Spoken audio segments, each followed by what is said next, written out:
Can you be successful without a food stylist? What's shaking bacon? I'm Joni Simon, food photographer. Welcome to my studio.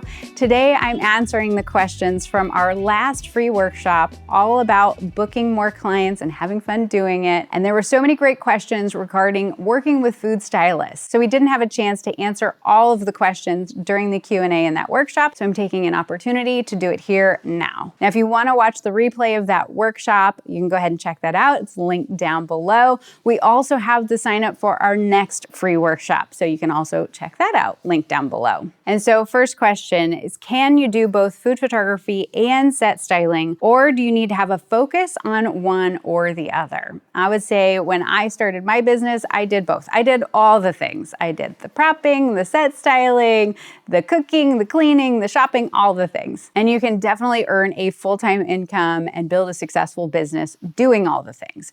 But I will say what changed for me is that I had the opportunity, I was doing a cookbook shoot, and the production company running that shoot hired a stylist. And so that was my first time working with a stylist, and I was so nervous. But then it turned out, oh wow, this makes a whole lot easier, because though I do love cooking and I do love styling, it was really nice that I was able to be freed up to really focus on the photography aspects and really hone in on those details, knowing that somebody else was handling the food. It's also really nice to be able to work with another creative on set who's able to offer input or insights, or, when you're like, does this background work? What do you think about this? Or what's wrong with this picture? There's somebody to ask that question, that it's not all on you. I actually feel a lot less pressure on set when there are other creatives working with me. And two, we can get through a whole lot more in the course of a day. When I am by myself doing all the things, doing the cooking, cleaning, shooting, everything, I can do about 2 full recipes, including like process shots and final images. But if I'm working with a team like I do now, we can get through 2 to 3 times that, depending on the complexity of the recipes.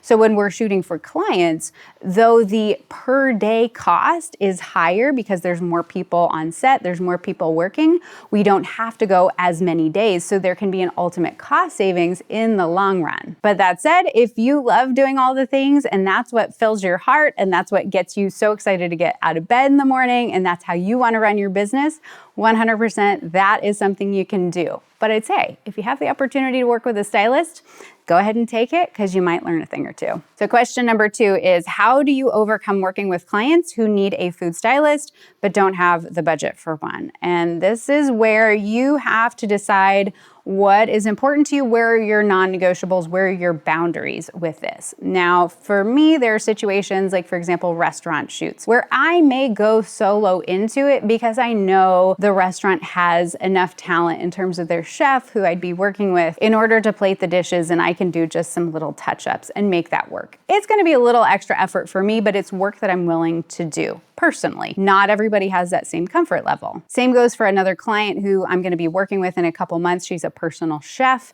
and I know she has the ability to plate beautifully. I did offer and say, hey, if we want to add a food stylist to this equation, this could be a good option just to help us move quicker throughout the course of the day. They can also take all the prep work for you, save you some time. Ultimately, her budget did not permit for that, which is fine. And again, I feel comfortable with what she's going to be able to do. And so that felt good for me, and we're going to move forward without a stylist. But there are plenty of situations where a job will come my way where it's not an option not to have a stylist. There are definitely scopes that I'll look at and I'll go, yeah, no, we definitely 100% need a food stylist. I'm not going to tackle this myself. And so then I'm not giving them that option. I present the estimate, the proposal, and say, here's what it includes, so that it's not like some sort of button they can say, well, we don't want the food stylist. Well, that's not an option. It's either the team or it's nothing. So I don't think that that's something that you have to present in an adversarial fashion. It's just how you do your job. It's how you run your business. You say, here are the assets and the benefits to having a food stylist with us. This is why this is going to make this photo shoot amazing. And so we're not giving them the option not to have a stylist. Now, there are plenty of times then that a client may look at that and go, yeah, that is outside of our budget. And so how do we flex that budget, maybe taking away some of the shots shots in the course of the day, or taking away some of the licensing usage, or there are different negotiation factors that can bring down the cost that don't involve taking out the food stylist. But then of course there are clients out there that, we just can't come to an agreement, or ultimately the price is out of their range, and that's okay. I'm not the cheapest deal in town. I'm actually kind of expensive because it's not my intent to close 100% of the business that comes across my desk. That's not the kind of business that I run. That's not how you run a successful sales operation or food photography business. So question number 3 is, how do you find a food stylist? Well, first things first, there is a great directory, at least for the US. We will link that down below, where you can find names and referrals of great food photographers. Check out their portfolios. For me personally, the food stylists I've worked with have all come because of networking, knowing other people, knowing other photographers, producers, people in the food photography space, that wherever you're based, wherever you're doing work, it's a small community. So if you ask another photographer, hey, do you have any food stylists you can recommend? They may offer up some recommendations. Another great place too, where I've found some awesome connections, is just in the restaurant industry. There are admittedly a lot of burned out folks in the restaurant industry who are looking for a pace that is not as chaotic, or wild hours, things like that. They're looking for something that's a little bit more fun and creative.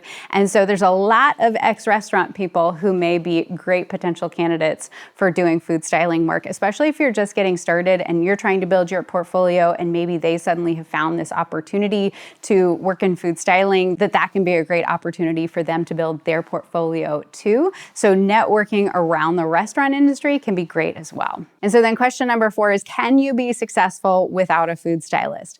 Now, I already kind of talked a little bit about this, but I think you already know, is 100%, you do not have to work with a food stylist. If you love doing all the things and that's how you want to run your business, that's the way you run your business, right? It may make things easier. You may find that you enjoy working with a stylist, but you may find, no, this is how I do that magical thing that I do, and that doesn't require a stylist. Then fantastic. The good news is that this is your business. You get to run it the way you want, and I recommend that you do, because that's how you create a long-term sustainable business that gets you excited to get up out of bed every morning and keep after it. Thank you so much for stopping by the studio. And so again, if you want to check out the replay of the workshop, there was a full hour of Q&A after the hour-long presentation. So if you want to check that out, it's linked down below. With that, I hope you have a fantastic day. You stay out of trouble, and I will see you soon. Bye.